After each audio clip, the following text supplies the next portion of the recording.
Hello everyone, welcome to जेनेक। तो ये 2014 का गेट का क्वेश्चन लिया है मल्टी रैंडम वेरिएबल, और इसको मैंने जैसा पिछले लेक्चर्स में आपको समझाया था लिमिट रखना मल्टी रैंडम वेरिएबल के केस में, उसी तरह से लिमिट रख के इजीली इसको कैलकुलेट करके दिखाऊंगा कि अगर आप थोड़े से लॉजिकल हो गए तो मल्टी रैंडम वेरिएबल के क्वेश्चंस भी आपके हो सकते हैं। लेकिन लिमिट रखने के लिए थोड़ा सा आपको लॉजिकल थिंकिंग तो बिल्डअप करना पड़ेगा, नहीं तो किसी और मेथड से आप सॉल्व करते रहिए। जो मैंने मेथड सिखाया है, बिल्ड करने की कोशिश की है, वो थोड़ा सा बिल्ड करिए बेटा, है ना। बहुत इजी हो जाएंगे ये सब चीजें, ठीक है।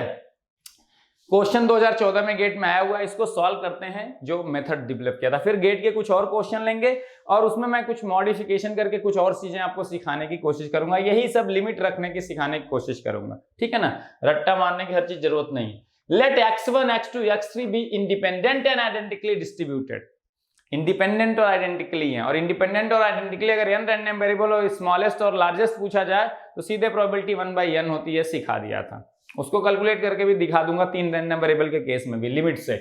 Random variables with uniform distribution on 0 to 1, the probability that x1 plus x2 is less than or equal to x3, या we can say that x3 is greater than or equal to x1 plus x2, ये भी हम कह सकते हैं। Is पूछा गया question है, बहुत बेहतरीन क्वेश्चन है ना, आपके लॉजिकल थिंकिंग को चेक करने के लिए। बहुत लोग तो छोड़ दिए होंगे, समझ में नहीं आया होगा।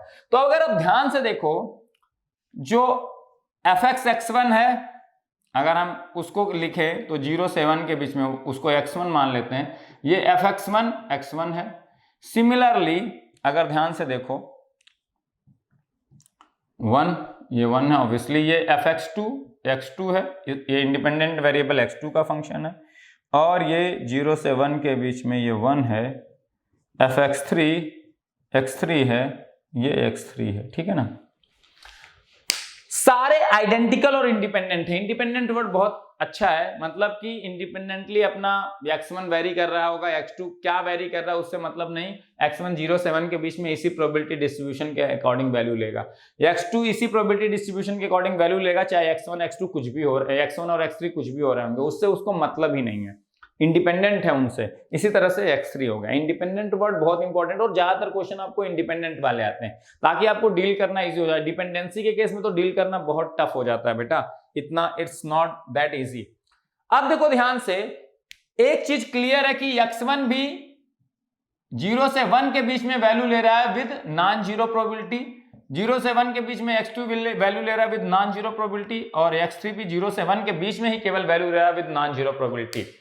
बाकी रेंजेस के लिए x1 की प्रोबेबिलिटी भी 0 है, x2 की भी और x3 की भी। तो ये 0 से 1 के बीच में केवल नॉन जीरो प्रोबेबिलिटी के साथ वैल्यूज लेते हैं। अब देखो इस प्रोबेबिलिटी को हम ब्रेक करते हैं। देखो मैं इसको इतना इजी तरीके से करूंगा, है ना। उस लॉजिक को सोचने में थोड़ा सा प्रैक्टिस करोगे, थोड़ा सा ब्रेन स्टॉर्मिंग करोगे तो ये क्वेश्चंस बहुत सिंप्लीफाई हो जाते हैं। मैं इसको इस तरह से लिख लिया, x3 ग्रेटर देन और equal to x1 plus x2। कुछ लोग क्या करेंगे, x3 को इस तरफ लाएंगे, माइनस x1 माइनस x2 कर देंगे। x3 minus x1 minus x2, अगर तीनों इंडिपेंडेंट हैं तो तीनों अगर इंडिपेंडेंट रैंडम वेरिएबल होते हैं तो उनका प्लस या माइनस हुआ है तो वो चीज कन्वोल्यूशन से उसका पीडीएफ फाइंड आउट कर सकते हैं। फिर कन्वोल्यूशन से उसका पीडीएफ फाइंड करेंगे, मतलब दो कन्वोल्यूशन करने पड़ेंगे 2 बार, पहले का दूसरे के साथ, फिर जो रिजल्टेंट आया उसका तीसरे के साथ। तो वहां से कन्वोल्यूशन से x3 minus x2 minus x1 का ओवरऑल पीडीएफ आएगा, और उसको आप रैंडम वेरिएबल z क्या लोगे, z ग्रेटर देन और इक्वल टू 0 की प्रोबेबिलिटी निकालनी है उसके पीडीएफ से, z ग्रेटर देन और इक्वल टू 0 की प्रोबेबिलिटी निकालनी है from the PDF of z। तो z के पीडीएफ को इंटीग्रेट कर दो बिटवीन 0 टू इंफिनिटी।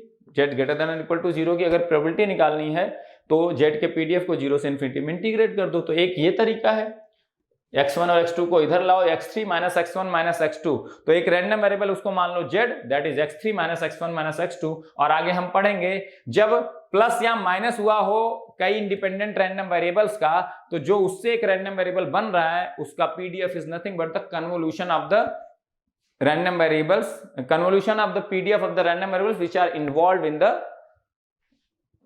प्लस या माइनस, जो भी जिसमें वो इन्वॉल्व है उसके। तो उससे z रैंडम वेरिएबल निकाल लेते और z ग्रेटर देन 0 की फिर प्रोबेबिलिटी निकाल लेते z के पीडीएफ से। तो एक तरीका, लेकिन वो बहुत लेंदी है, आपको 2 कन्वोल्यूशन करने पड़ते हैं, और 2 कन्वोल्यूशन करने में इन दोनों का कन्वोल्यूशन तो थोड़ा इजी आपको हो भी जाएगा कि ट्राइंगल का फिर से इसके साथ करना है तो फिर वो पैराबोला बनेगा, उसको निकालोगे, उस कैलकुलेशन को ध्यान से करो, फिर जाके पीडीएफ के लिए फिर उसको इंटीग्रेट करो, थोड़ा लेंदी। हम डायरेक्टली ज्वाइंट पीडीएफ से करने की कोशिश करते हैं, आंसर निकाल लेंगे। अब देखो अगर कई सारे इंडिपेंडेंट रैंडम वेरिएबल हो, ज्वाइंट पीडीएफ एंड रिलेशन के साथ होता है, तो उनका ओवरऑल जो पीडीएफ है it is nothing but the multiplication of individual PDFs, ये हम कह सकते हैं। तो जहां पे भी ये तीनों नॉन जीरो होंगे जिन पॉइंट्स के लिए, उन पॉइंट्स के लिए प्रोडक्ट एग्जिस्ट करेगा और उनके लिए ज्वाइंट पीडीएफ एग्जिस्ट करेगा। तो x1 की 0,7 रेंज के लिए, x2 की 0,7 रेंज के लिए, x3 की 0,7 रेंज के लिए ये तीनों नॉन जीरो होंगे और ये प्रोडक्ट नॉन जीरो होगा और ये ज्वाइंट पीडीएफ एग्जिस्ट करेगा। पहली बात सिंपल सी, ध्यान से देखिएगा। अब बता देते हैं हम रेंज। अब इसके लिए लॉजिक डेवलप करो कि x1, x2, x3 कैसे वेरी करें कि ये इनइक्वालिटी सेटिस्फाई हो जाए। अब ध्यान से देखो, हम पहले एक रैंडम वेरिएबल की पूरी रेंज ले लेते हैं, मैंने बताया था, और जिस रैंडम वेरिएबल जैसे x3 लार्जेस्ट है या x3 greater than are x1 plus x2 है, तो x3 को सबसे लास्ट में डील करेंगे, उसके पहले किसको डील करेंगे, x1 x2 को, और जिसको सबसे पहले डील करते हैं उसकी हम नॉर्मली पूरी रेंज ले लेते हैं, मतलब उसकी पूरी रेंज में कोई सैंपल x1 हम ले लेते हैं। तो एक रैंडम वेरिएबल होता है जिसमें पूरी रेंज होती है रैंडम वेरिएबल की, एक रैंडम वेरिएबल ऐसे होता है जिसकी पूरी रेंज होती है, जो कांस्टेंट होती है वो लेते हैं हम कहते हैं कि उस रेंज में कोई सैंपल उस रैंडम वेरिएबल ने लिया और हम फिर उस पूरी रेंज को कंसीडर कर लेते हैं, उसके करस्पॉन्डिंग बाकी क्या क्या वैल्यूज लें ताकि ये इनइक्वालिटी सेटिस्फाई हो जाए, हम यही देखते हैं। तो हम पहले x1 x3 को हम सबसे लास्ट में डील करेंगे, हम सबसे पहले कंसीडर कर लेते हैं। हमने कोई x1 पॉइंट लिया रैंडम वेरिएबल x1 पे बिटवीन 0 to 1, तो हम पहले x1 की लिमिट सेट कर देते हैं, x1 is varying from 0 to 1, मतलब हम x1 का सैंपल ले रहे हैं कोई स्मॉल x1 फ्रॉम 0 to 1 के बीच में, है ना, 0 से 1 के बीच में हम रैंडम वेरिएबल x1 का एक सैंपल कंसीडर कर रहे हैं स्मॉल x1 बिटवीन 0 to 1, और इस x1 के करस्पॉन्डिंग x2 और x3 की रेंज निकाल लेंगे। फिर जितने सारे x1 है बिटवीन 0 से 1 उनके करस्पॉन्डिंगली x2 और x3 की रेंज सेट ही है x1 के टर्म में, तो आपका ये सारे पॉसिबिलिटीज दे देगा जिन पॉसिबिलिटी के लिए इनइक्वालिटी सेटिस्फाई होगी। इसीलिए हम पहले रैंडम वेरिएबल में कोई एक सैंपल x1 ले लेते हैं और ये x1 सैंपल 0 से 1 के बीच में कुछ भी हो सकता है। तो जितने पॉसिबल सैंपल्स x1 है बिटवीन 0 to 1 उस सब हर सैंपल x1 के लिए x2 कैसा होना चाहिए, x3 कैसा होना चाहिए पता कर लें और उसी के करस्पॉन्डिंग ये इंटीग्रेशन परफॉर्म कर दें, हमारा आंसर आ जाएगा, है ना। तो हम पहला रैंडम वेरिएबल इसी तरह से लेते हैं, उसमें उसकी पूरी रेंज में कोई एक सैंपल ले लेते हैं और ऐसे जितने सारे सैंपल हैं पूरी रेंज में उस पूरे के लिए बाकी x2 और x3 का रेंज डिसाइड कर लेते हैं और ये आ जाता है। तो हमने क्या कहा, हम x1 कोई सैंपल ले रहे हैं 0 से 1 के बीच में रैंडम वेरिएबल x1 का, उसके करस्पॉन्डिंग x2 कैसा होना चाहिए। अब ध्यान से देखो, हमें x1 प्लस x2 पे कंसंट्रेट करना है। अब एक चीज बताओ, ध्यान से सोचो, जो x3 रैंडम वेरिएबल है वो मैक्सिमम वैल्यू कितना ले सकता है, 1, मैक्सिमम वैल्यू कितना ले सकता है, 1। तो अगर x1 प्लस x2 1 से ज्यादा हो गया तो ये इनइक्वालिटी सेटिस्फाई ही नहीं हो सकती कभी। क्यों? क्योंकि अगर x1 प्लस x2 ऑलरेडी 1 से ज्यादा है, तो ध्यान से बताओ x1 प्लस x2 से ज्यादा हो पाएगा? अगर ये 1 से ऑलरेडी ज्यादा है तो x3 को इनसे ज्यादा होने के लिए 1 से ज्यादा होना पड़ेगा और x3 के 1 से ज्यादा होने की प्रोबेबिलिटी क्या है, 0 है। तो ये एक तरह से नल स्पेस मिलेगा या इसकी क्या होगी, x3 ग्रेटर देन और x1 प्लस x2 की प्रोबेबिलिटी क्या हो जाएगी, 0। तो जब x1 plus x2 less than 1 होगा तब x3 की एक रेंज निकलेगी 0 से 1 के बीच में, जिसके लिए x3 x1 प्लस x2 से ज्यादा हो सकता है और उस रेंज के लिए हमें प्रोबेबिलिटी मिलेगी, क्योंकि वो रेंज 0 से 1 के बीच की x3 की है, तब हमें प्रोबेबिलिटी मिलेगी।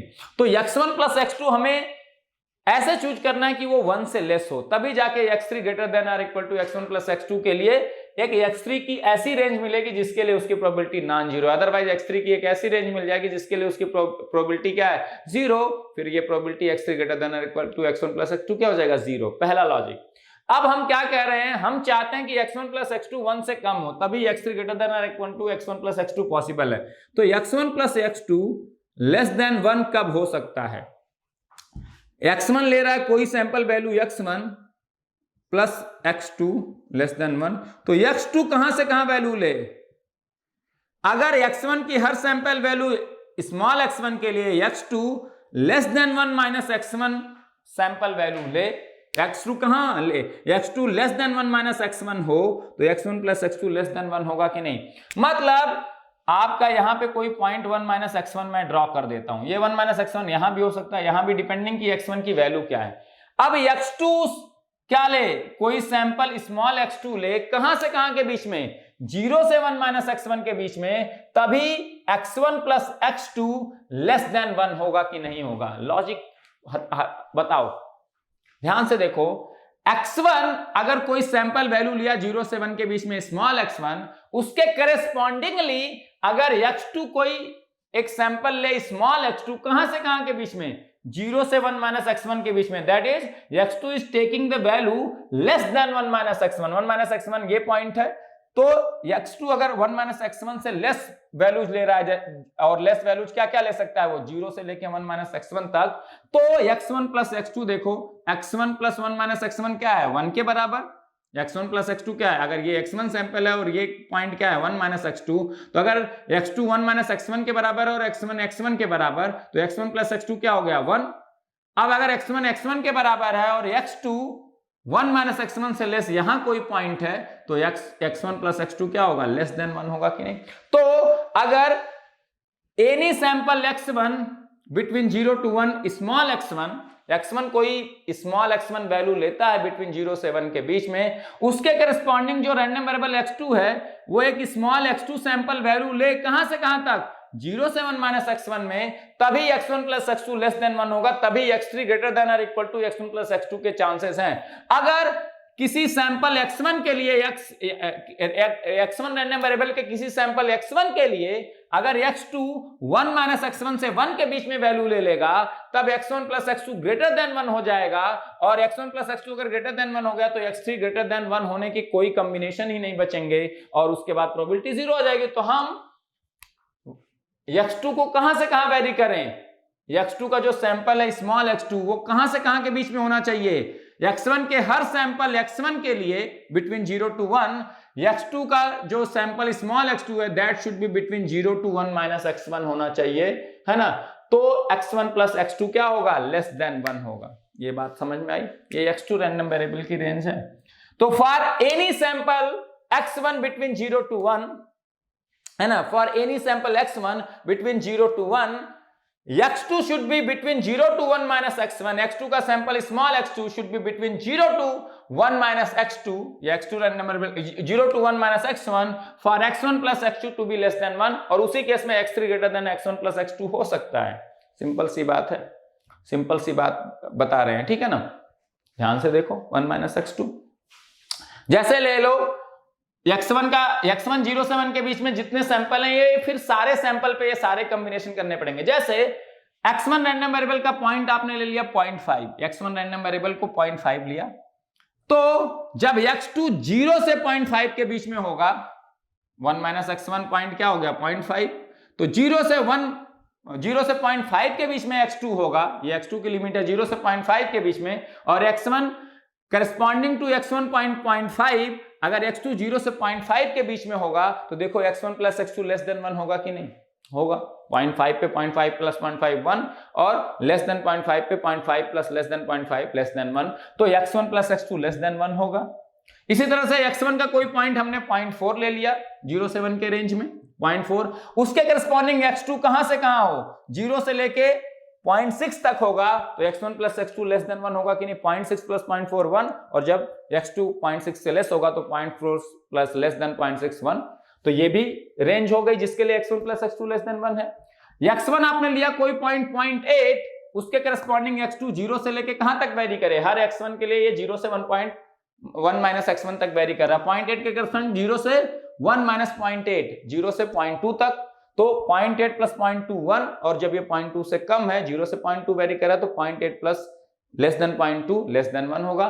तो x1 के हर जितने सैंपल हैं 0 से 1 के बीच में, हर सैंपल के करस्पॉन्डिंग x2 अगर 0 से 1 माइनस x1 वैल्यू लेगा तो x1 plus x2 less than 1 होगा। तो ये जो दो रेंज x1 x2 की आपने लिखी है, इस पूरी रेंज में वो सारे पॉइंट हैं जिनके लिए x1 प्लस x2 क्या है, लेस देन 1 है कि नहीं। ये सारी बात समझ में। अभी हमने x1 और x2 की रेंज रखी है केवल, अभी x3 greater then x1 plus x2 की रेंज भी डिसाइड करनी है। तो समझ में आ रही बात। तो जितने सैंपल है x1 के 0 से 1 के बीच में, उन हर एक सैंपल के करस्पॉन्डिंग x2 0 से 1 माइनस x1 तक वेरी करे, तो ये वो सारे पॉइंट दे दिया जिन पॉइंट्स के लिए x1 और x2 के सारे पॉइंट मिलके दे दिया जिनके लिए x1 प्लस x2 क्या है, लेस देन 1 है। वो सारे कॉम्बिनेशन इसने दे दिया x1 x2 के, इस रेंज और इस रेंज ने मिलके, जिनके लिए x1 प्लस x2 क्या है, लेस देन 1। अब देखो आपको क्या चाहिए, x3 greater then x1 plus x2। तो आपने एक सैंपल x1 का लिया, कोई x1 0 से 1 के बीच में, x2 का एक सैंपल लिया small x2 between 0 to 1 minus x1, है ना। अब x1 प्लस x2 कोई पॉइंट आ जाएगा यहाँ पे, अगर x1 और x2 को ऐड कर दो, जहां x2 सैंपल क्या है 0 से 1 माइनस x1 के बीच में कोई पॉइंट होगा। जैसे x1 आपने लिया 0.5, तो x2 कहां से कहां वेरी, जैसे x1 लिया आपने 0.4, उसके करस्पॉन्डिंग x2 कहां से कहां वेरी करेगा, 0 से लेके 0.6 तक वेरी करेगा, है ना।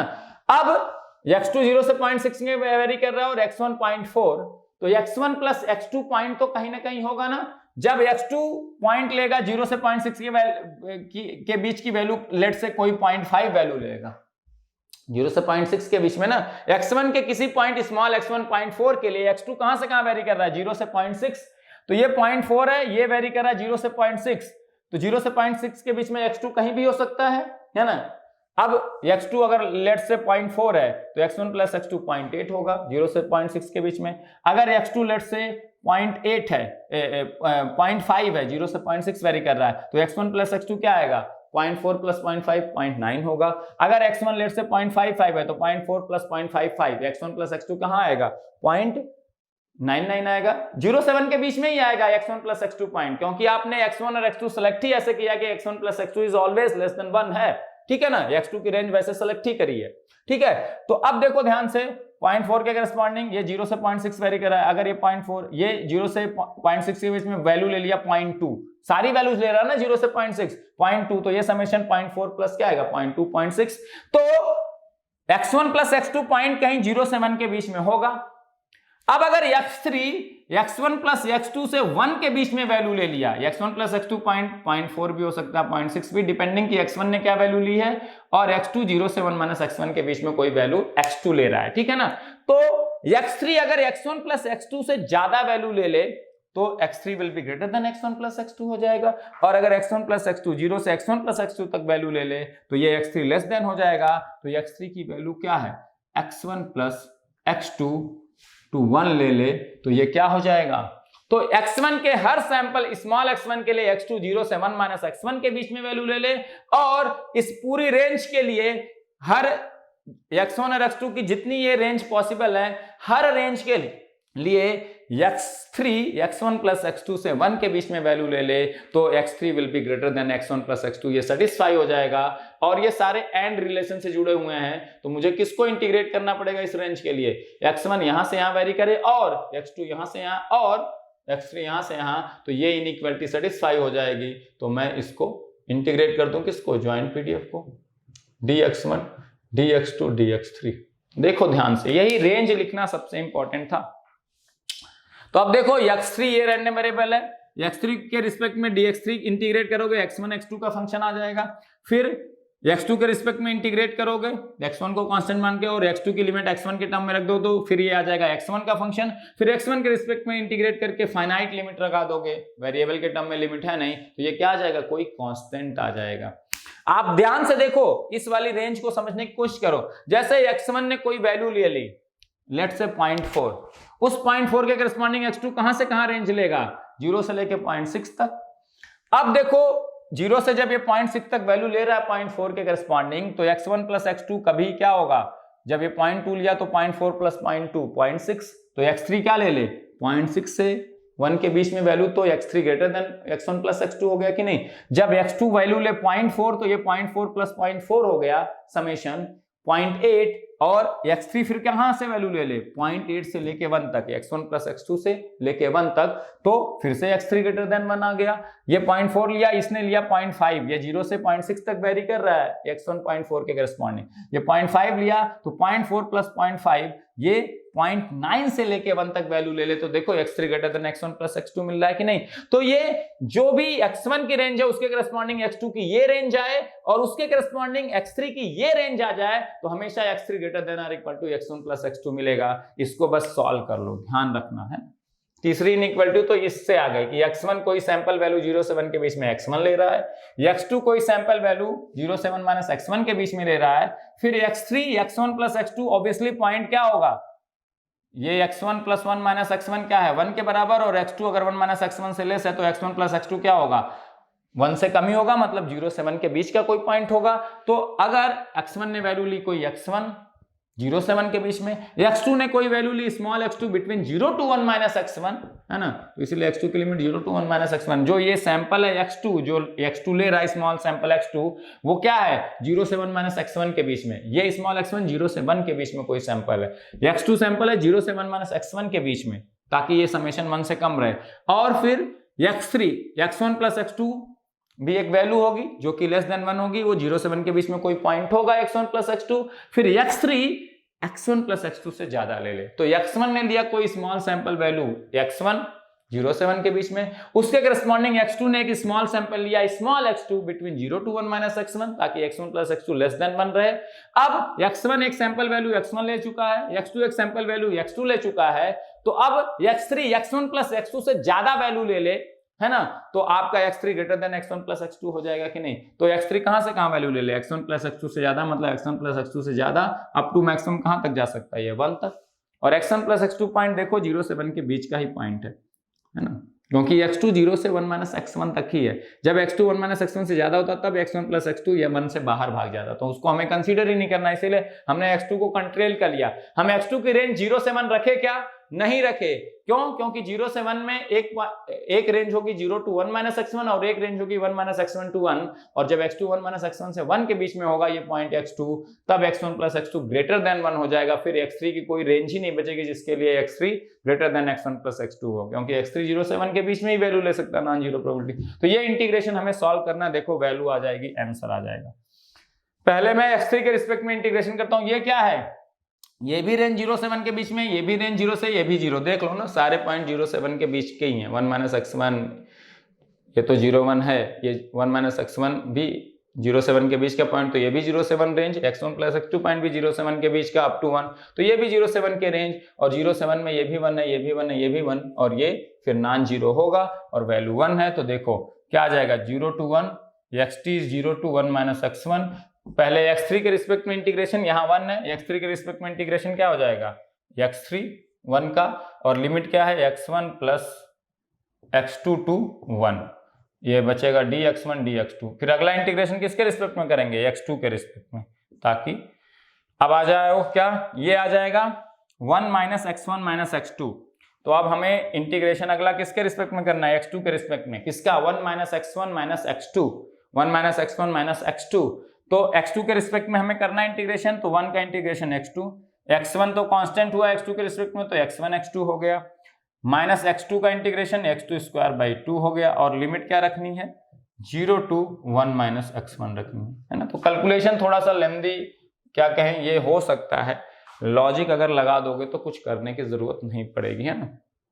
0 टू 1 माइनस x1 dx1, है ना, ये क्या है dx1। अब ये लिमिट रख दें, जब 0 रखेंगे तो देखो x2 यहाँ भी, x2 यहाँ भी, x2 यहाँ भी, तो 0 रखेंगे तो ये 0 ही आएगा, केवल अपर लिमिट पे ये कोई वैल्यू देगा और उसी का इंटीग्रेशन करना है, तो 1 माइनस x1 रख दो x2 की जगह, 1 माइनस x1 पहले, minus x1 into x2, x2 की वैल्यू 1 माइनस x1, तो x1 इंटू 1 माइनस x1 हो गया, ये माइनस x2 स्क्वायर बाई 2, तो आ गया 1 माइनस x1 का स्क्वायर बाई 2, है ना, ये आ गया dx1।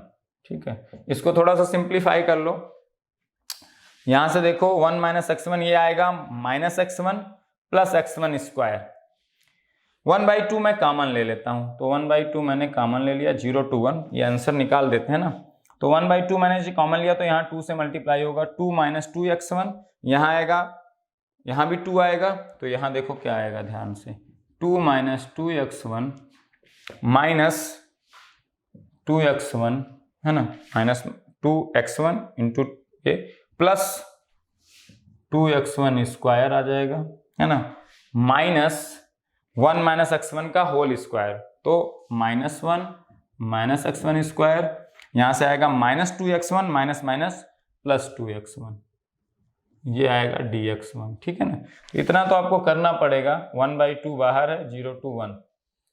यहाँ देखो 2x1 ये कैंसिल आउट हो गया, 2 माइनस 1 बचा 1 है ना, यहाँ से 2 माइनस 1 बचा 1, 1 माइनस ये 2x1 बचा रह गया, 2x1 बचा रह गया, प्लस यहाँ से क्या बचा 2x1 square minus x1 square, कितना बचा x1 स्क्वायर, देखो ध्यान से 2x1 ये कैंसिल, 2 माइनस 1 1 बचा, 2x1 बचा, 2x1 square minus x1 square क्या बचा x1 स्क्वायर, dx1 0 7 के बीच में 1/2 बाहर है, 1/2 बाहर रखो, इसका इंटीग्रेशन कर दो, 1 का आ गया x1 माइनस 2x1 का आ गया x1 स्क्वायर है ना, प्लस x1 क्यूब बाई 3, ये 0 से 1 के, 0 पे तो सारे 0 होंगे, 1 रख दो वैल्यू, तो ये 1/2 इंटू 1 वैल्यू लिया तो 1 माइनस 1 का स्क्वायर प्लस 1/3, तो ये 1 माइनस 1 0 हो गया, बचा 1/3 एंड 1/3 इंटू 1/2 1/6, तो ये प्रोबेबिलिटी कितनी आ गई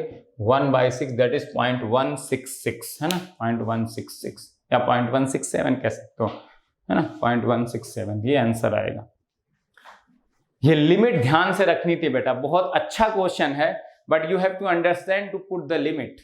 जब 2 रैंडम वेरिएबल होते थे है ना, तो हमेशा जब 3 रैंडम वेरिएबल होंगे तो एक की लिमिट कांस्टेंट होगी, एक की लिमिट हो सकती है x1 के फॉर्म में, और फिर x3 की लिमिट x1 और x2 के फॉर्म में हो सकती है। ठीक है ना, तो इस तरह से, तो यहां से x1 x2 में कन्वर्ट होगा, फिर x2 में x1 की लिमिट रख दोगे तो x1 के फॉर्म में, फिर x1 की कांस्टेंट लिमिट, तो यहां से आंसर आ जाएगा। तो हमेशा हमने x1 कोई सैंपल वैल्यू स्मॉल x1 लेता है बिटवीन 0 to 1, उसके करस्पॉन्डिंग अगर x2 एक सैंपल लेता है small x2 between 0 to 1 minus x1, तो x2 ले रहा है एक सैंपल स्मॉल x2 बिटवीन कहां 0 to 1 माइनस x1, उसके करस्पॉन्डिंग अगर x3 कहां से कहां वैल्यू ले ले x1 प्लस x2, इसने x1 वैल्यू ली और इसने सैंपल वैल्यू ली x2, बस उसकी रेंज आपने डिफाइन किया है, क्योंकि इस रेंज में जितने सैंपल हैं उन सारे के लिए ये सेटिस्फाई हो रहा है ना, तो वो सारे सैंपल कंसीडर करने, इसीलिए वेरिएबल के फॉर्म में। तो इसने लिया सैंपल वैल्यू x1, इसने लिया x2, तो x1 प्लस x2 क्या हो जाएगा small x1 plus small x2, और x3 क्या वैल्यू ले ले x1 प्लस x2 से अगर ज्यादा ले ले और अप टू कहां तक ले सकता है 1, तो x3 greater then x1 plus x2 हो जाएगा कि नहीं। इसने स्मॉल x1 वैल्यू ली थी बिटवीन 0 to 1, इसने स्मॉल x2 वैल्यू ली थी बिटवीन 0 to 1 माइनस x1, तो x2 की लिमिट 0 to 1 माइनस x1, फिर x1 प्लस x2 क्या वैल्यू ले लिया x1 प्लस x2, तो x3 कहां वैल्यू ले लिया x1 प्लस x2 से ज्यादा, मतलब अप टू 1 तक, तो x3 ग्रेटर देन और equal to x1 plus x2 हो जाएगा कि नहीं।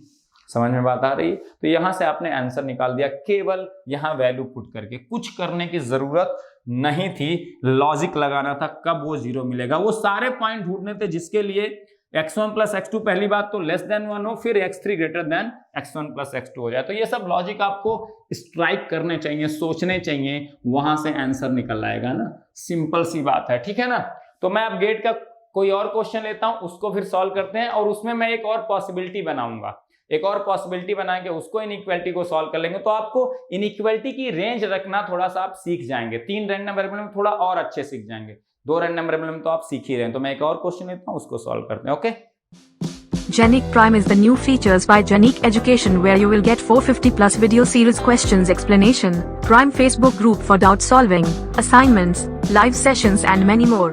If you are interested, then visit website and join quickly. For any query, call on 9837933283. तो बेटा एक और क्वेश्चन लिया 2014 में ही, 2014 में मतलब रैंडम वेरिएबल के बहुत अच्छे क्वेश्चन पूछे गए हैं। ये वाले का कॉन्सेप्ट मैं बता चुका हूं, लेकिन अभी मैं इसमें एक ट्विस्ट करने वाला हूं, उसका आपको आंसर बताना है। मैं ट्विस्ट करने वाला हूं इसमें, उसका आपको आंसर बताना है, ध्यान से सोच के बताना है। बहुत अच्छा क्वेश्चन है, लेकिन इसके पिछले वाला और भी अच्छा था, उसका लॉजिक जो पकड़ लिया, जो उतना सोच पाया, तो मैं कह सकता हूं कि गेट में कैसा भी रैंडम वेरिएबल का क्वेश्चन आएगा, मल्टी रैंडम वेरिएबल या सिंगल, वो डेफिनेटली सॉल्व कर लेगा जिस बंदे ने पिछले क्वेश्चन के लॉजिक को बहुत अच्छे से पकड़ लिया। ठीक है, अब ध्यान से आते हैं इस क्वेश्चन पे। Let x1, x2 and x3 be independent and identically distributed random variables. क्या कह दिया? x1, x2, x3 इंडिपेंडेंट और आइडेंटिकली डिस्ट्रीब्यूटेड रैंडम वेरिएबल्स हैं विद यूनिफॉर्म, सारे यूनिफॉर्म रैंडम वेरिएबल हैं 0, 7। The probability that x1 is the largest. अगर तीनों independent और आइडेंटिकली डिस्ट्रीब्यूटेड हैं, अब ये जो आइडेंटिकल डिस्ट्रीब्यूशन है और तीनों इंडिपेंडेंट हैं, फिर चाहे डिस्ट्रीब्यूशन ट्रायंगुलर हो, चाहे गॉसियन हो, चाहे यूनिफॉर्म हो, it doesn't matter, probability of any one of them being largest or any one of them being smallest is nothing but 1/n। यहां 3 है तो 1/3 आंसर है इसका।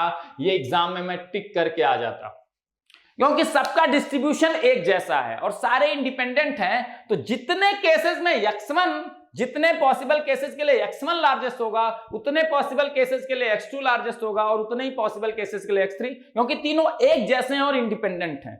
तो जैसे x1 के जितने केसेस बनाओगे लार्जेस्ट के लिए, तो x2 भी तो एग्जैक्ट कॉपी x1 का, तो x2 के लिए भी उतने केसेस बनेंगे, क्योंकि इंडिपेंडेंटली वो भी उसी रेंज की वैल्यूज ले सकता है जो x1 ले रहा था इंडिपेंडेंटली। इसी तरह से x3 उसी रेंज की वैल्यूज ले सकता था इंडिपेंडेंटली, तो x3 के लिए उतने पॉसिबल केसेस बनेंगे।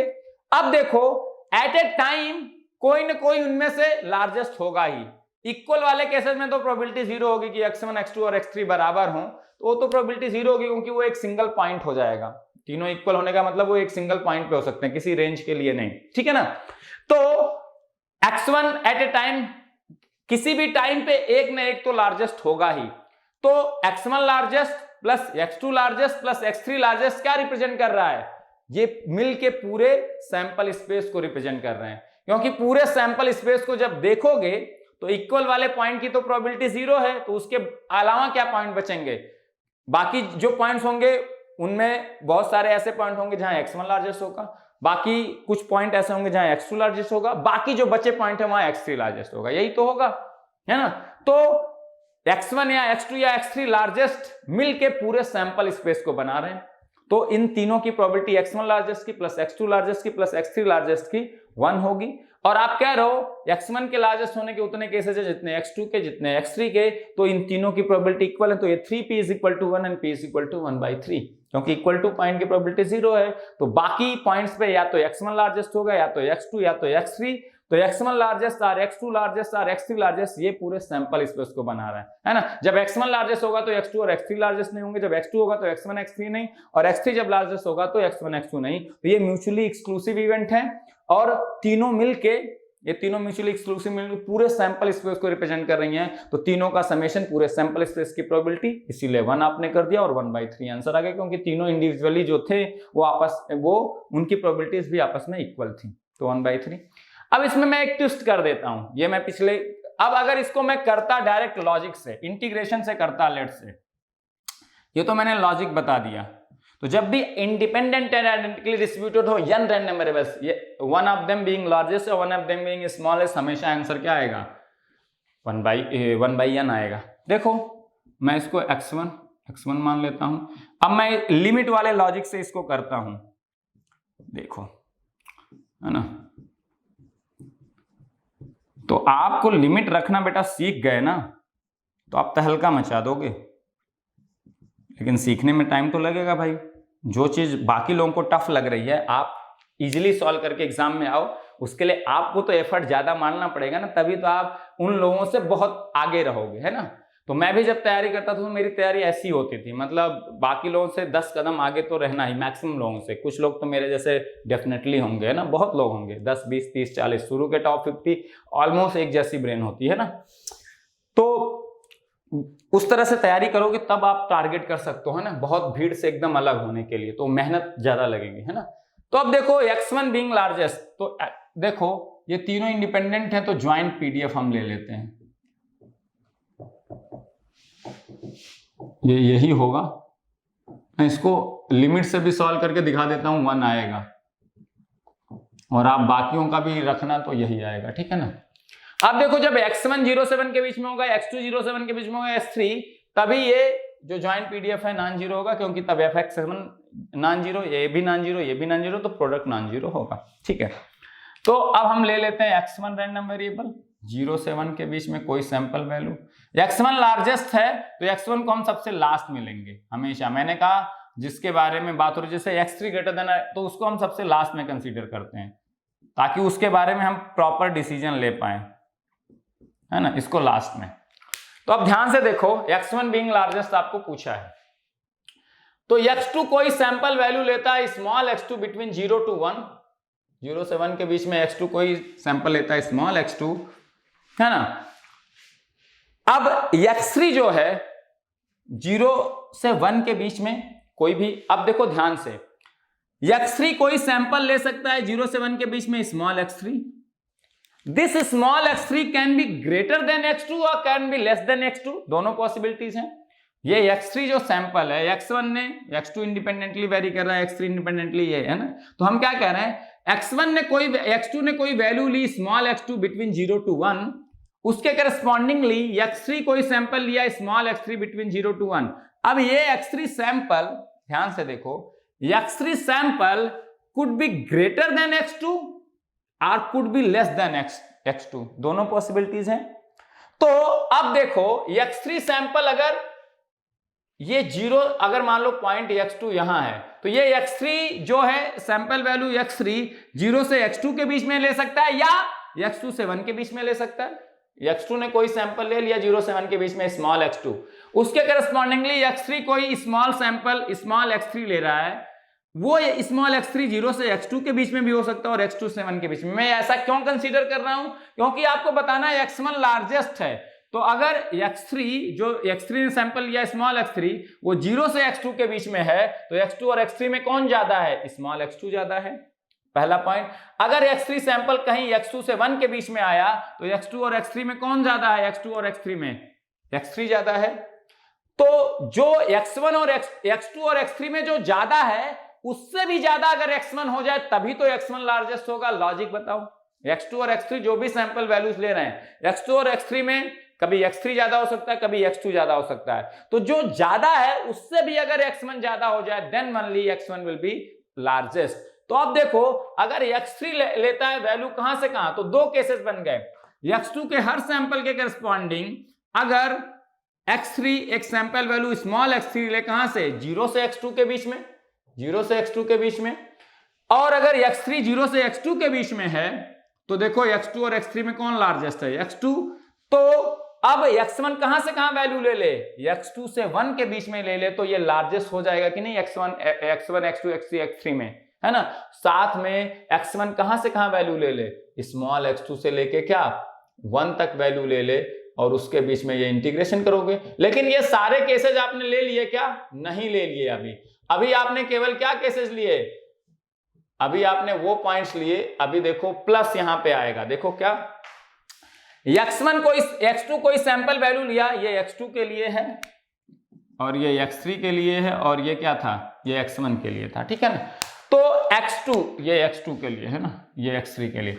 x2 ने कोई सैंपल वैल्यू लिया 0 से 1 के बीच में स्मॉल x2, उसके इस सैंपल x2 के करस्पॉन्डिंग आपका x3 ने सैंपल वैल्यू लिया 0 से x2 के बीच में, ऐसे हर x2 के करस्पॉन्डिंग x3 क्या है, 0 से x2 के बीच में सैंपल लिया, तो x2 और x3 में कौन लार्जेस्ट हुआ, x2 और x3 में। किसी x2 के किसी स्मॉल सैंपल वैल्यू x2 के लिए x3 ने वैल्यू लिया स्मॉल x3 सैंपल वैल्यू 0 से x2 के बीच में, तो अब x2 और x3 के बीच में कौन लार्जेस्ट है, x2 लार्जेस्ट है। अब अगर x1 x2 से भी लार्जेस्ट हो जाए तो x1 ओवरऑल लार्जेस्ट हो जाएगा कि नहीं।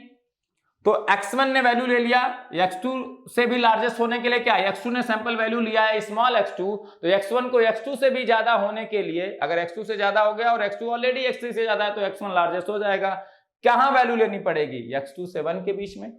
या अब देखो एक क्या पॉसिबिलिटी है, x2 ने वैल्यू लिया 0 से 1 के बीच में, कोई x2 ने वैल्यू लिया 0 से 1 के बीच में कोई स्मॉल x2, उसके करस्पॉन्डिंग जो x3 ने वैल्यू लिया कहां से कहां के बीच में, x2 से 1 के बीच में, x2 से 1 के बीच में ले लिया सैंपल वैल्यू। तो x3 ने एक सैंपल लिया small x3 between x2 to 1। अब देखो x2 और x3 में कौन ज्यादा है, x2 ने वैल्यू लिया है स्मॉल x2 और x3 ने वैल्यू लिया है small x3 which is greater than x2, तो x3 क्या है, x2 से ज्यादा हो गया।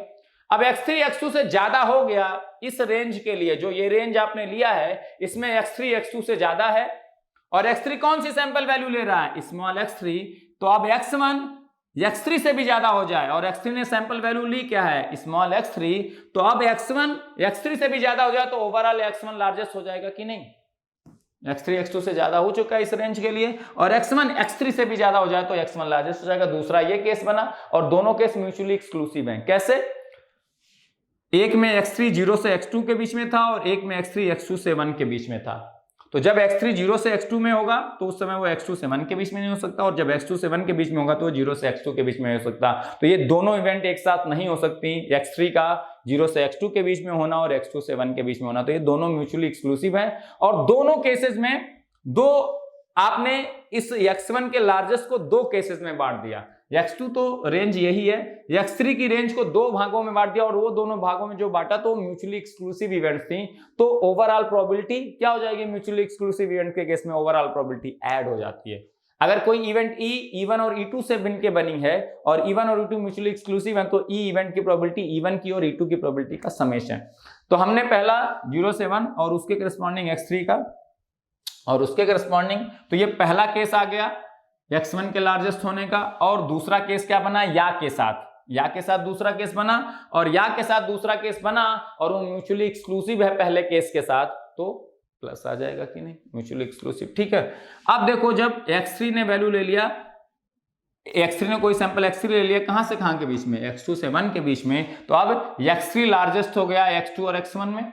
अब x1 x3 से भी बड़ा हो जाए, x1 को x3 से भी बड़ा होने के लिए क्या है, x3 ने सैंपल वैल्यू लिया है स्मॉल x3, तो x1 x3 से भी ज्यादा वैल्यू ले ले और x3 से ज्यादा कहां तक वैल्यू ले सकता है, 1 तक, तो x1 ओवरऑल लार्जेस्ट हो जाएगा। तो यहाँ कहां वैल्यू ले ले, x3 से लेके 1 तक वैल्यू ले ले, है ना, x3 से लेके 1 तक वैल्यू ले ले और fx1 fx2 यही x1 x2 x3 dx1 dx2 dx3, ये दोनों इंटीग्रेशन निकाल लो, आंसर आ जाएगा। दोनों इंटीग्रेशन निकाल लेता हूं, देखो 1/3 ही आएगा।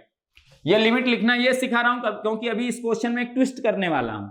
उस केस में अगर ये लिमिट लिखना जो लोग नहीं सीखे होंगे वो आंसर नहीं निकाल पाएंगे बेटा, ठीक है ना, इसीलिए लिमिट लिखना सीखना बहुत जरूरी है, आपको लॉजिक डेवलप करना बहुत ज्यादा जरूरी है। तो ये पहला केस लेते हैं, ये x1 के रिस्पेक्ट में इंटीग्रेशन पहले करते हैं x2 से 1 के बीच में। ये देखो प्रोडक्ट देखो, ये पॉइंट 0 से 1 के बीच में, ये भी पॉइंट 0 से 1 के बीच का ही था, x3 0 से x2, ये देखा था पॉइंट जो हमने लिया था सारे 0 से 1 के बीच में, ये भी और उसके बीच में ये भी 1 ये भी 1 ये भी 1, तो 1 into 1 ये 1, तो 1 का इंटीग्रेशन पहले x3 के रिस्पेक्ट में और x3 की लिमिट क्या है, x1 के रिस्पेक्ट में x1 की लिमिट क्या है, x2 to 1, तो dx1 गायब, dx1 का इंटीग्रेशन क्या आ जाएगा, x1 की लिमिट क्या रख दोगे, x2 to 1, तो ये ब्रेक हो जाएगा 0 से 1, 0 से x2, ये x2 है और ये x3, x1 के रिस्पेक्ट में इंटीग्रेशन फिनिश और x1 के रिस्पेक्ट में इंटीग्रेशन 1 का x1 आया, लिमिट 1 से x2 रखा तो 1 माइनस x2 आ गया, ये आ गया, बचा क्या dx2 dx3। अगला इंटीग्रेशन x3 के रिस्पेक्ट में,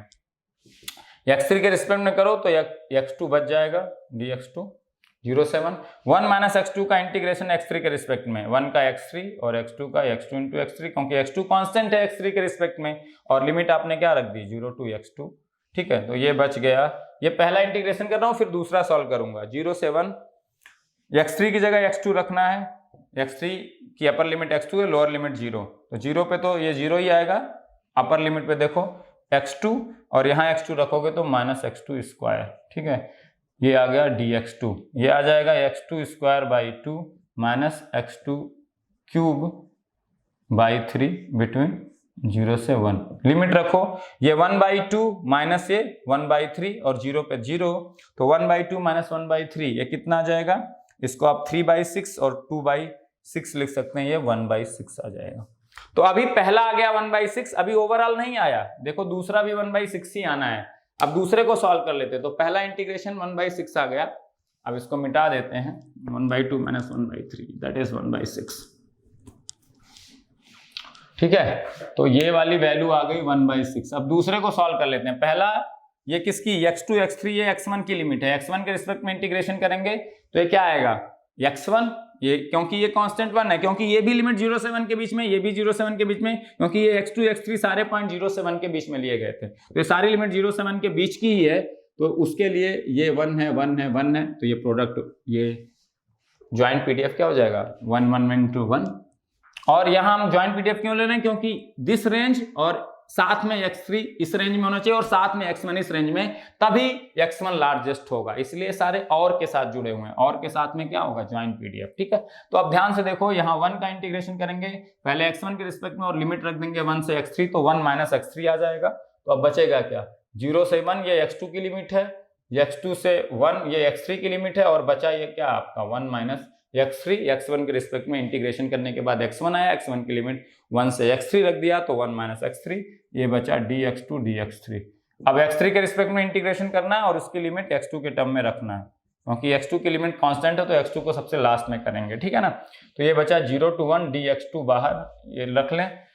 1 माइनस x3 का इंटीग्रेशन x3 के रिस्पेक्ट में, तो आएगा कितना x3 minus x3 square by 2, और इसको लिमिट क्या रखना है x2 to 1 रखना है, x2 to 1 और dx2 तो हो ही गया। ठीक है ना, 1 माइनस x3 के रिस्पेक्ट में इंटीग्रेशन, ठीक है 1 माइनस x3, हाँ 1 माइनस x3 और x2 से 1 के बीच में इसका इंटीग्रेशन, और मैं x3 माइनस x3 स्क्वायर, तो 1 रखोगे तो 1 माइनस 1 बाई 2 बचेगा क्या 1 बाई 2, 0 से 1 1 बाई 2 बचेगा, 1 रखोगे अपर लिमिट तो 1 माइनस 1 बाई 2 1 बाई 2 बचेगा, माइनस रखोगे x2 minus x2 square by 2, है ना, तो माइनस की वजह से ये माइनस x2 आएगा और ये माइनस माइनस प्लस हो जाएगा x2 स्क्वायर बाई 2, तो plus x2 square by 2 dx2, है ना।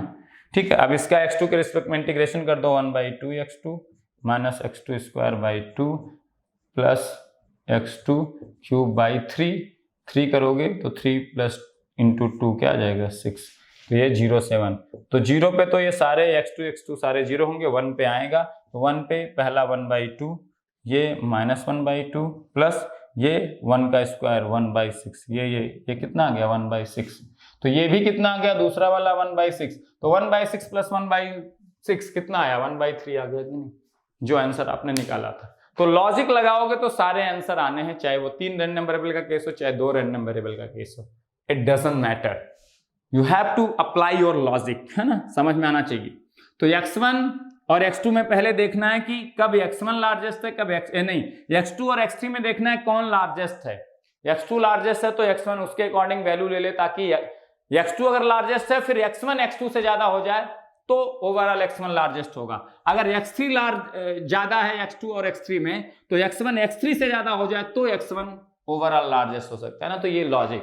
तो x1 लार्जेस्ट होने का क्या केस है, पहले x2 और x3 को कंपेयर करो, अगर x2 x3 से ज्यादा है और साथ में x1 x2 से ज्यादा हो जाए तो x1 लार्जेस्ट है, अगर x3 x2 से ज्यादा है फिर x1 x3 से ज्यादा हो जाए तो x1 लार्जेस्ट है। वही दोनों केस का हमने समेशन कर दिया, क्योंकि ये दोनों म्यूचुअली एक्सक्लूसिव इवेंट थी और दोनों केसेस में x1 ओवरऑल लार्जेस्ट था, तो दोनों म्यूचुअली एक्सक्लूसिव इवेंट हैं और दोनों मिलके एक इवेंट ई को बना रही हैं, तो उसकी प्रोबेबिलिटी क्या होगी, दोनों की प्रोबेबिलिटी का समेशन। ठीक है ना, सिंपल सी बात। अब इसी केस में मैं चेंज करता हूं, क्या x1 रैंडम वेरिएबल 0 से 1 के बीच में यूनिफॉर्म रैंडम वेरिएबल है, x2 रैंडम वेरिएबल 0 से 1 के बीच में यूनिफॉर्म रैंडम वेरिएबल है, बट x3 रैंडम वेरिएबल 0 से 2 के बीच में यूनिफॉर्म रैंडम वेरिएबल है। अभी तक सारे आइडेंटिकली डिस्ट्रीब्यूटेड थे, अब ये आइडेंटिकली डिस्ट्रीब्यूटेड का केस है क्या, नहीं। इंडिपेंडेंट अभी भी मैं कह रहा हूं, अभी भी मैं क्या कह रहा हूं, इंडिपेंडेंट है, अभी भी रैंडम वेरिएबल्स क्या हैं, इंडिपेंडेंट है, x1 x2 x3, लेकिन x1 का यूनिफॉर्म डिस्ट्रीब्यूशन 0 से 1 के बीच में, x2 का 0 से 1, लेकिन x3 का 0 से 2 के बीच में, तो सारे आइडेंटिकली डिस्ट्रीब्यूटेड नहीं है। ये दोनों तो आइडेंटिकली डिस्ट्रीब्यूटेड है और इंडिपेंडेंट है, but x3 is not identical with x1 and x2, तो ओवरऑल x1 x2 x3 को आप आइडेंटिकली डिस्ट्रीब्यूटेड नहीं कह सकते। अब इसमें मैं पूछ लूं आपसे probability that x3 is largest, तो ये कैसे निकालोगे, फिर देखो, इसको बता दो, इसको मैं लॉजिक डेवलप करना सिखा देता हूं, फिर इसके बाद ये लेक्चर क्लोज करूंगा। इस तरह के क्वेश्चन आपके डेवलप हो जाएंगे लॉजिक से, ठीक है ना। फिर मैं आऊंगा ax प्लस बी वाई वाले केसेस पे सॉल्व करना, है ना, ax प्लस बी वाई का पीडीएफ कैसे निकालते हैं ये सब नेक्स्ट लेक्चर में सीखेंगे। तो ये वाला लॉजिक बताओ, अब इसी को सॉल्व करना है आपको, यही सब लॉजिक तो डेवलप करना है, इस तरह के क्वेश्चन आ सकते हैं 0 से 2 के। अब x3 लार्जेस्ट, ध्यान से देखो x3 की रेंज ज्यादा बड़ी है 0 से 2 के बीच में, x2 और x1 की रेंज 0 से 1, तो x3 के लार्जेस्ट होने की प्रोबेबिलिटी अब ज्यादा है, ये 1/3 से तो ज्यादा आएगा बेटा। अगर ये भी 0 से 1 के बीच में होता तो सारे आइडेंटिकल और ओवरऑल 1/3। लेकिन x2 की रेंज 0 से 2 है, तो ये ज्यादा केसेस में x1 और x2 से बड़ा मिलेगा, क्योंकि जब x3 0 से 1 के बीच में हो जाएगा तब तो ये x1 x2 से 100% ज्यादा ही होगा, क्योंकि x1 और x2 तो 0 से 1 ही हो सकते हैं, और x3 अगर 1 से 2 हो गया तो ये तो 100% x1 और x2 से ज्यादा होगा। तो इसकी पॉसिबिलिटीज x1 और x2 से ज्यादा होने के x3 के ज्यादा हैं, क्योंकि इसकी रेंज बड़ी है x1 और x2 से, है ना। तो ये प्रोबेबिलिटी 1/3 से ज्यादा आनी चाहिए। अगर ऑप्शन होता और उसमें एक ही ऑप्शन 1/3 से ज्यादा होता तो मैं सीधे आंसर टिक करके आगे बढ़ जाता। सिंपल, ये सब लॉजिक्स हैं, है ना। तो अब इसको कैलकुलेट करना सीखते हैं। तीनों इंडिपेंडेंट हैं, तो देखो ज्वाइंट पीडीएफ जो होगा वो तो ऑब्वियस सी बात है, किसके बराबर होगा, fx1 x1 fx2 x2 fx3 x3, ठीक है, इसके प्रोडक्ट के बराबर होगा। तो वो जितने पॉइंट x1 x2 x3 हैं जिनके लिए fx1 0 हो, fx2 0 हो और fx3 0 हो, उन सारे पॉइंट के लिए ये ज्वाइंट पीडीएफ एग्जिस्ट करेगा। अब देखते हैं ध्यान से, x3 को हम सबसे लास्ट में लेंगे। x1 ये रैंडम वेरिएबल है जो 0 से 1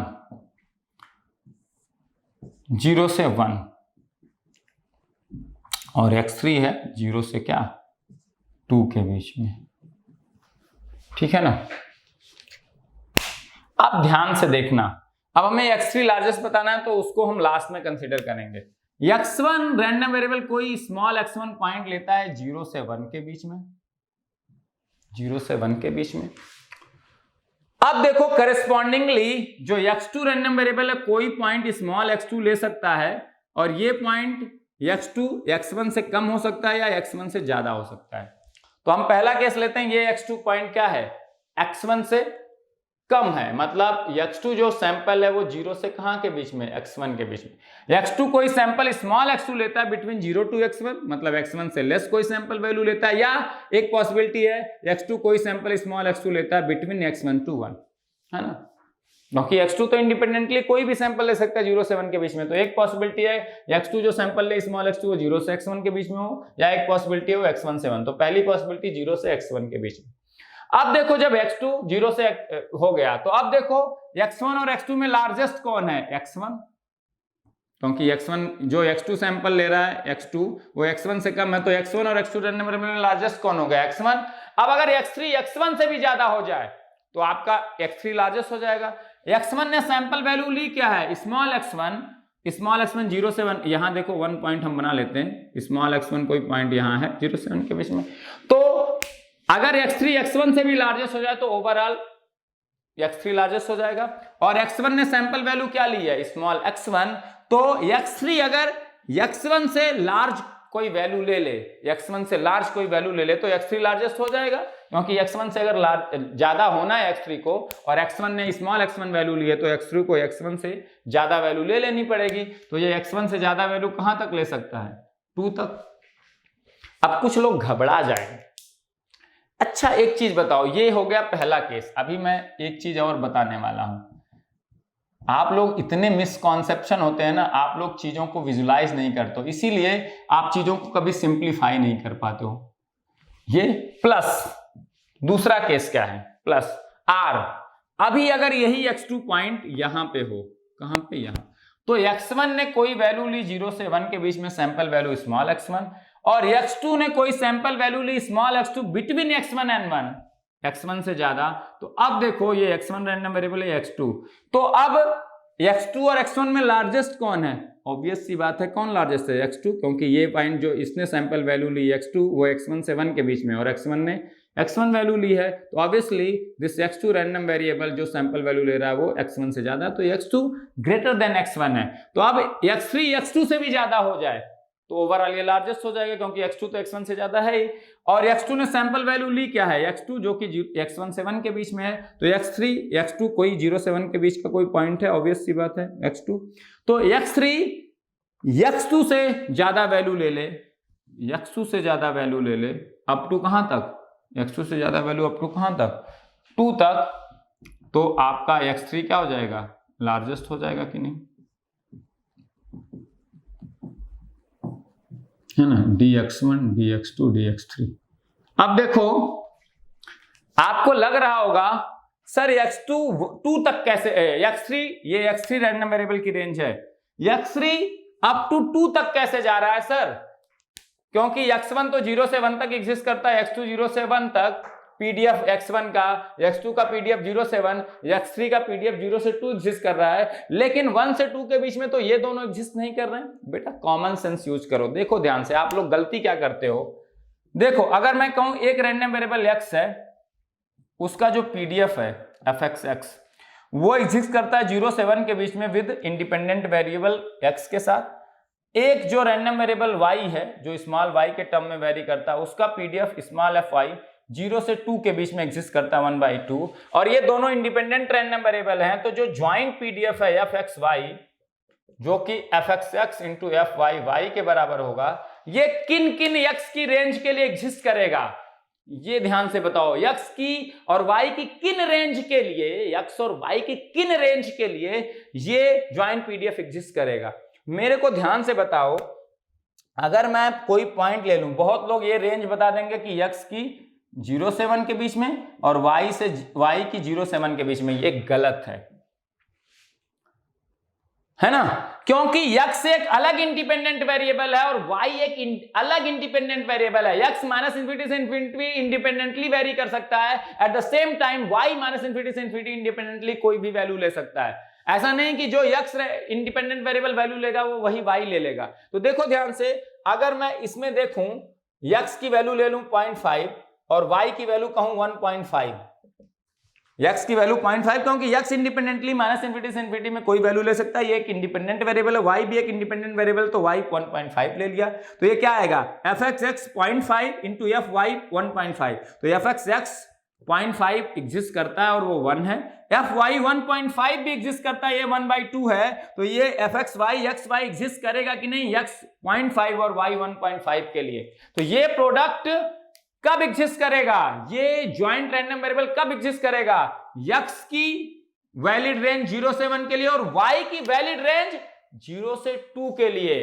अगर x और y पॉइंट जो यहां पे चूज कर रहे हो fxy में, वो x 0 से 1 के बीच का पॉइंट है और y 0 से 2 के बीच का पॉइंट है, तो x के 0 से 1 के बीच में fxx नॉन जीरो होगा और y कोई भी पॉइंट ले लो 0 से 2 के बीच में, तो fy y नॉन जीरो होगा, तो ये प्रोडक्ट एग्जिस्ट करेगा, है ना। तो ये y की 0 से 2 रेंज और x की 0 से 1 रेंज, दो पूरी इस रेंज के लिए fxxy एग्जिस्ट करेगा, है ना। ये मत कह देना कि x की 0 1 और जो छोटा रेंज है उसी के लिए एग्जिस्ट करेगा।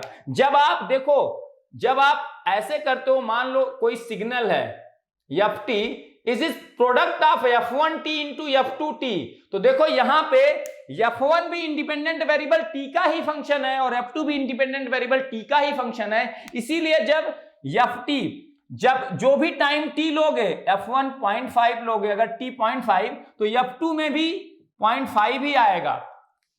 इसीलिए अगर f1t 0 से 1 एग्जिस्ट कर रहा है t के लिए और f2t 0 से 2 एग्जिस्ट कर रहा है, तो ये प्रोडक्ट नॉन जीरो केवल 0 से 1 होगा। क्यों?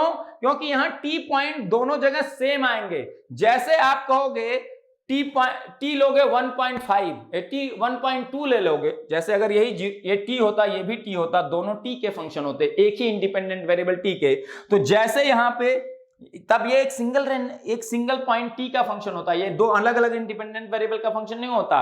फिर देखो ft क्या है, एक सिंगल इंडिपेंडेंट वेरिएबल t का फंक्शन है, इसीलिए t जो यहां रखोगे वही यहां होगा, वही यहां। तो आप क्या लेते, आप लेते जैसे ही कोई पॉइंट t यहां लेते 1.5, तो f1t 1.5 जीरो होता, f2t 1.5 नॉन जीरो, लेकिन प्रोडक्ट क्या हो जाता, जीरो, क्योंकि t दोनों जगह 1.5 रखते, ये इस वाले में भी, इस वाले में भी। और जैसे 1 से ज्यादा वाले पॉइंट आप लेते f2 के, उसके लिए f1t क्या होता, जीरो, क्योंकि जो पॉइंट यहां लेते t की वैल्यू वही यहां भी होती, तो 1 से ज्यादा यहां लेते तो यहां भी 1 से ज्यादा t लेते और उसके लिए जीरो, तो ये प्रोडक्ट जीरो आता। तो जब दोनों एक ही इंडिपेंडेंट वेरिएबल के फंक्शन होते तब कहते जो स्मॉलेस्ट रेंज है उसी के लिए प्रोडक्ट एग्जिस्ट करेगा। दोनों अलग अलग इंडिपेंडेंट वेरिएबल x और y है, बेटा ध्यान रखना, है ना। तो इस x अगर ये रेंज है और y ये रेंज है तो ज्वाइंट पीडीएफ एग्जिस्ट करेगा। तो देखो यहां पे भी वही है, x3 अगर x3 जो है वो 0 से 2 के बीच का है,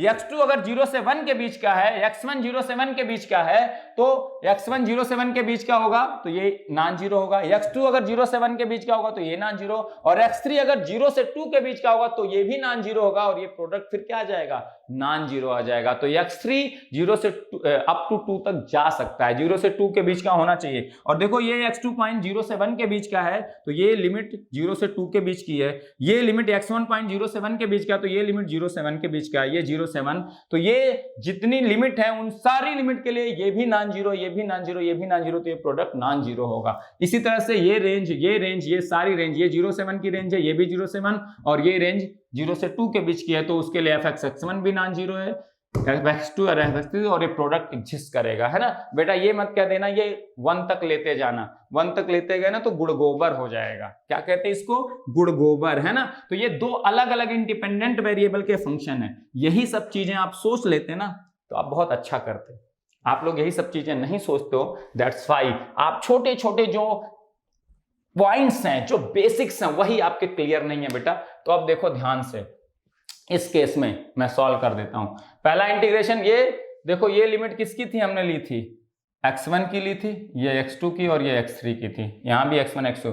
तो पहले x3 के रिस्पेक्ट में इंटीग्रेशन करते हैं। ये प्रोडक्ट देखो क्या है, this is fx(x1) is 1, this is 1 and this is 1/2 है, तो ये प्रोडक्ट कितना होगा 1/2। 1/2 को पहले बाहर कर लो, जल्दबाजी में 1 मत कर देना।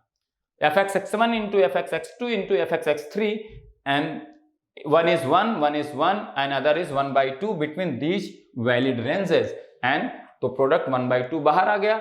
अब x1 की लिमिट 0 से 1, x2 की लिमिट 0 से x1, और x1 to 2 के बीच में 1/2 तो बाहर आ गया। 1 का इंटीग्रेशन करना विद रिस्पेक्ट टू x3, है ना।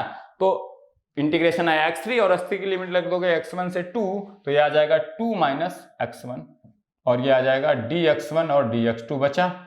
अगला इंटीग्रेशन किसके रिस्पेक्ट में करेंगे, x2 के रिस्पेक्ट में, जिसकी लिमिट 0 to x1 है, तो 1/2 0 to 1 dx1 बच गया। x2 के रिस्पेक्ट में करना है, और x2 की लिमिट 0 to x1 है, x2 के रिस्पेक्ट में करोगे ये 2x2 - x1 x2, और बिटवीन लिमिट 0 to x1 और dx1 तो बचा। तो देखो 1/2, ये पहला इंटीग्रेशन कर रहा हूं, फिर दूसरा सॉल्व कर दूंगा।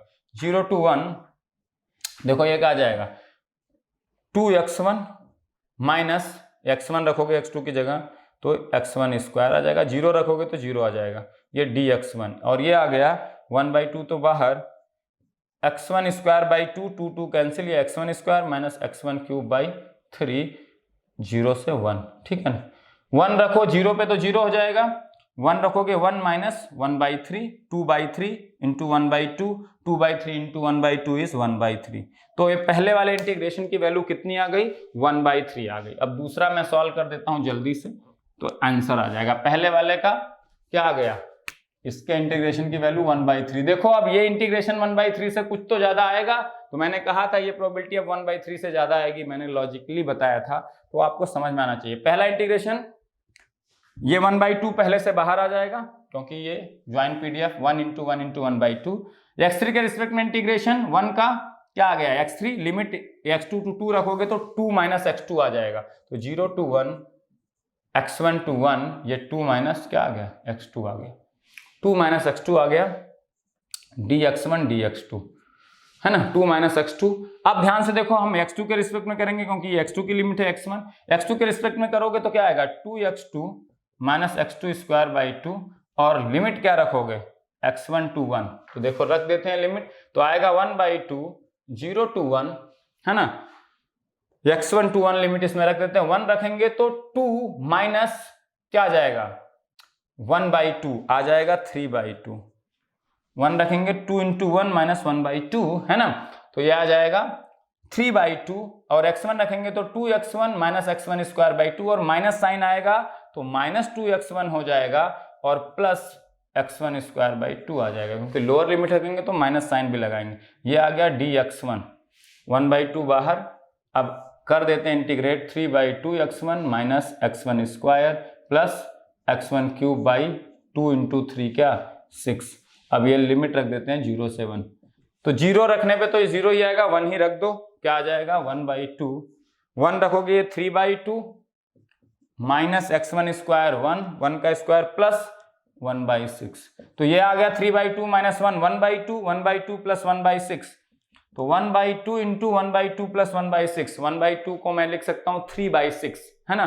3/6 plus 1/6 that is nothing but 4/6, और ये आ गया 2/6 that is nothing but 1/3, that is nothing but 2/6, और 2/6 is nothing but 4/6 into 1/2 that is 2/6, है ना। 1/2 is 3/6, 3/6 plus 1/6 is 4/6, 4/6 is nothing but 4/6 is nothing but 1/2, 2/6, 2 दूना 4, 2 और 2 3 6, 1/3। तो इसकी वैल्यू भी आई 1/3। तो ये कितना आ गया 1/3 प्लस 1/3। अब इस केस में x3 being largest is 2/3 आ गया आंसर। कितना आ गया 2/3। अब मैं आपको एक होमवर्क दे देता हूं, है ना। तो देखो यहाँ 2/3 आंसर आया, मैं उसका आंसर भी बता देता हूं आपको होमवर्क। क्या अब अगर इसी में पूछता है x1 being largest, क्या पूछता है x1 being largest पूछ लेता आपसे, या x2 being largest पूछ लेता, तो क्या प्रोबेबिलिटी होती। मैं अभी सीधे सीधे आंसर बता सकता हूं। यहां से देखो मैं आंसर बता देता हूं, आप लिमिट रख के सॉल्व करना है। ये है आपका x1, ये है आपका x2, और x3 आपका ऐसा है। तो x3 के ज्यादा होने की प्रोबेबिलिटी ज्यादा थी, तो 2/3 आ गई x3 के ज्यादा होने की प्रोबेबिलिटी। अब मैं पूछ रहा हूं x1 के लार्जेस्ट होने की क्या प्रोबेबिलिटी, x2 के लार्जेस्ट। देखो एट ए टाइम या तो x1 ज्यादा होगा, या x2 ज्यादा होगा, या x3 ज्यादा होगा। इक्वल टू की प्रोबेबिलिटी का तो कोई मतलब ही नहीं है, इक्वलिटी की प्रोबेबिलिटी तो 0 होती है। तो एट ए टाइम या तो x1 ज्यादा होगा, या x2 ज्यादा होगा, या x3। तो x1 ज्यादा या x2 ज्यादा या x3 ज्यादा, ये पूरे सैंपल स्पेस को बताता है। तो x1 largest plus x2 largest की प्रोबेबिलिटी प्लस x3 लार्जेस्ट की probability will be equal to 1, क्योंकि एट ए टाइम कोई ना कोई तो ज्यादा होगा। जब x1 ज्यादा होगा तो x2 x3 ज्यादा नहीं हो सकते, जब x2 ज्यादा होगा तो x1 x3 ज्यादा नहीं हो सकते, जब x3 ज्यादा होगा तो x1 x2 नहीं। तो x1 लार्जेस्ट या x2 लार्जेस्ट या x3 लार्जेस्ट, ये पूरे सैंपल स्पेस को बता रहे हैं, और तीनों म्यूचुअली एक्सक्लूसिव हैं। तो तीनों म्यूचुअली एक्सक्लूसिव हैं, तो अगर म्यूचुअली एक्सक्लूसिव इवेंट की टोटल प्रोबेबिलिटी निकालनी हो तो इंडिविजुअल इवेंट्स की प्रोबेबिलिटी का समेशन कर देते हैं। अगर कोई इवेंट ई मिलके बनी हो E1 E2 E3 इवेंट से, और E1 E2 E3 mutually exclusive हो, तो ई इवेंट की प्रोबेबिलिटी E1 की प्रोबेबिलिटी प्लस E2 की प्लस E3 की प्रोबेबिलिटी हो जाती है। तो x1 लार्जेस्ट या x2 लार्जेस्ट या x3 तीनों म्यूचुअली एक्सक्लूसिव हैं, और ये तीनों मिलके पूरे सैंपल स्पेस को बता रहे हैं। तो इन तीनों की पूरे सैंपल स्पेस की probability that is equal to 1 will be nothing but equal to the probability of पहली mutually exclusive event E1 plus probability of अगली mutually exclusive event E2 plus probability of अगली म्यूचुअली एक्सक्लूसिव इवेंट E3। समझ में आ गई। अब ध्यान से देखो x1 और x2 एक जैसे हैं और इंडिपेंडेंट भी हैं। ध्यान से देखना, मैं इसका आंसर बता रहा हूं और आप लिमिट से सॉल्व करना, यही आंसर आएगा, हो ही नहीं सकता कुछ और आएगा। और ये x3 है। x1 और x2 एक जैसे हैं और x3 थोड़ा अलग है, और इंडिपेंडेंट तो सभी हैं। तो x1 के जितने केसेस बनेंगे, x1 अगर मैं लार्जेस्ट देख रहा हूं तो मैं इसको देख रहा हूं, और इस x1 को मैं कंपेयर किससे कर रहा हूं, x2 और x3 से। जब x1 लार्जेस्ट देखना है किससे कंपेयर कर रहा हूं, इस x2 और इस x3 से। जब x2 को लार्जेस्ट देखना है तो मैं किससे कंपेयर कर रहा हूं, इससे और इससे। तो देखो जब x1 को लार्जेस्ट देखना है, x1 0 से 1 के बीच में है, और उसका कंपैरिजन हम जिससे कर रहे हैं, एक उसमें से 0 से 1 के बीच में, एक इसमें से 0 से 2 के बीच में। सिमिलरली जब हम x2 को लार्जेस्ट देख रहे हैं तो x2 भी 0 से 1 के बीच में है, और उससे x2 का जिससे कंपैरिजन कर रहे हैं वो उसमें से एक 0 से 1 के बीच में है, उसमें से एक 0 से 2 के बीच में। तो जो कंपैरिजन है x1 का लार्जेस्ट का जो केसेस हैं, और जो कंपैरिजन है x2 के लार्जेस्ट होने का, वो दोनों एक जैसे लग रहे हैं कि नहीं। क्योंकि देखो जब x1 लार्जेस्ट है तो x1 0 से 1 के बीच में, और जिससे कंपैरिजन है वो ये दोनों हैं। जब x2 लार्जेस्ट देखना है तो x2 0 से 1 के बीच में, और इससे जिसका कंपैरिजन है, तो जब x1 का कंपैरिजन कर रहे हैं जिन दोनों से, वो ये दोनों हैं। जब x2 का कंपैरिजन कर रहे हैं जिन दोनों से, तो ये इन दोनों केसेस में सेम चीजें मिल रही हैं कि नहीं। जब x1 का कंपैरिजन कर रहा है तो ये दोनों मिल रहा है, एक 0 से 1 और एक 0 से 2 के बीच में। और जब x2 का कंपैरिजन कर रहे हैं तो भी मुझे एक मिल रहा है 0 से 1 के बीच में और एक 0 से 2 के बीच में। और पहले केस में जो जिसको हम कंपेयर कर रहे हैं वो 0 से 1 के बीच में है, और जिससे कंपेयर कर रहे हैं उसमें से एक 0 से 1 के बीच में, एक 0 से 2 के बीच में। जब x2 लार्जेस्ट देखना है तो x2 भी 0 से 1 के बीच में, और जिससे कंपेयर कर रहे हैं वो 0 से 1 के बीच में, एक 0 से 2 के बीच में। तो दोनों एक जैसे हैं कि नहीं? x1 के जितने पॉसिबल केसेस बनेंगे कंपैरिजन के लार्जेस्ट होने के, उतने ही पॉसिबल केसेस x2 के बनेंगे लार्जेस्ट होने के। तो x1 की प्रोबेबिलिटी लार्जेस्ट होने की और x2 की सेम होगी, आइडेंटिकल और इंडिपेंडेंट हैं। तो ये अगर p मान लूं, ये p और x3 के लार्जेस्ट होने की 2/3 है, तो ये that will be equal to 1। 2p is equal to 1 minus 2/3 is 1/3। तो p probability of x1 being largest 1/6 आएगी। तो निकाल के देखना आप, x1 के लार्जेस्ट होने की 1/6 आएगी और x2 के भी लार्जेस्ट होने की 1/6 आएगी। आप करके देखना, और टोटल प्रोबेबिलिटी 2/3 प्लस 1/6 प्लस 1/6 1 आ जाएगी। आप करके देखिएगा। तो ये सब लॉजिक है, how you can apply the logic, then you can get the answer. यहां पे देखो, आप ये सब कंपैरिजन जब डिस्क्रीट सैंपल स्पेस होता है बड़े इजीली कर लेते हो, क्योंकि वहां एक एक सैंपल को देखना पड़ता है। यहां क्या है, ऐसा नहीं है। कंटीन्यूअस रैंडम वेरिएबल में रेंजेस होती हैं, तो उन रेंजेस को कंपेयर करने के लिए थोड़ा सा आपको दिमाग ज्यादा लगाना पड़ता है। तो एक जैसे होने चाहिए। x1 जो है उसकी जो रेंज है और जिससे उसका कंपैरिजन हो रहा है लार्जेस्ट के लिए, वही रेंज x2 की है, और x2 का जिससे कंपैरिजन हो रहा है वो भी वही चीजें हैं जो x1 के केस में जिससे कंपैरिजन होता था। तो x1 और x2 के कंपैरिजन केसेस और x1 x2 का नेचर सेम है। x1 x2 का नेचर देखो सेम है, इंडिपेंडेंट और आइडेंटिकल है, और इनके कंपैरिजन केसेस भी सेम है, क्योंकि जिनसे इनका कंपैरिजन हो रहा है वो भी एक जैसे मिल रहा है दोनों के केस में। x1 का कंपैरिजन हो रहा है तो ये दोनों मिल रहा है, x2 का हो रहा है तो ये दोनों। तो कंपैरिजन केसेस भी सेम है और दोनों एक जैसे हैं, तो इनके जो केसेस बनेंगे लार्जेस्ट होने के एक जैसे आएंगे। एक जैसे ही आएंगे तो प्रोबेबिलिटी सेम आएगी, क्योंकि इंटीग्रेशन जब एक जैसे केसेस बनेंगे तो प्रोबेबिलिटी सेम आएगी, क्योंकि इंटीग्रेट तो आपको क्या करना है, ज्वाइन पीडीएफ ही करना है। एक जैसे केसेस तो इंटीग्रेशन सेम, तो प्रोबेबिलिटी सेम, प्रोबेबिलिटी सेम। तो यहां से लगा लिया लॉजिक, तो 1/6 आंसर निकाल के देखना 1/6 आएगा। ठीक है, तो अब इस लेक्चर को मैं क्लोज करता हूं। ठीक है ना, हमने दोनों तरीके से देख लिया। 1/3 3 वाले केस में तो इंडिपेंडेंट और आइडेंटिकल हो n रैंडम वेरिएबल्स, तो किसी एक के बीइंग लार्जेस्ट या एक के बीइंग स्मॉलेस्ट होने की प्रोबेबिलिटी सीधे टिक करके आना 1/n। अब वो आइडेंटिकल हैं जो रैंडम वेरिएबल्स आइडेंटिकली डिस्ट्रीब्यूटेड हैं, वो डिस्ट्रीब्यूशन यूनिफॉर्म भी हो सकता है, वो डिस्ट्रीब्यूशन गॉसियन भी हो सकता है, वो ट्रायंगुलर हो सकता है, व्हाटएवर, बस आइडेंटिकली डिस्ट्रीब्यूटेड होने चाहिए, सबका पीडीएफ डिस्ट्रीब्यूशन एक जैसा, और साथ में सारे इंडिपेंडेंट होने चाहिए। तो 1/n टिक करके आ जाओ, कोई रोकेगा नहीं, हर केस में आंसर सही होगा। ठीक है, तो मिलते हैं फिर नेक्स्ट लेक्चर में। ax प्लस by वाले केसेस डिस्कस करेंगे, 2 रैंडम वेरिएबल या 2 से ज्यादा रैंडम वेरिएबल भी हो सकते हैं। ठीक है, तो मिलते हैं नेक्स्ट लेक्चर में। Thank you very much.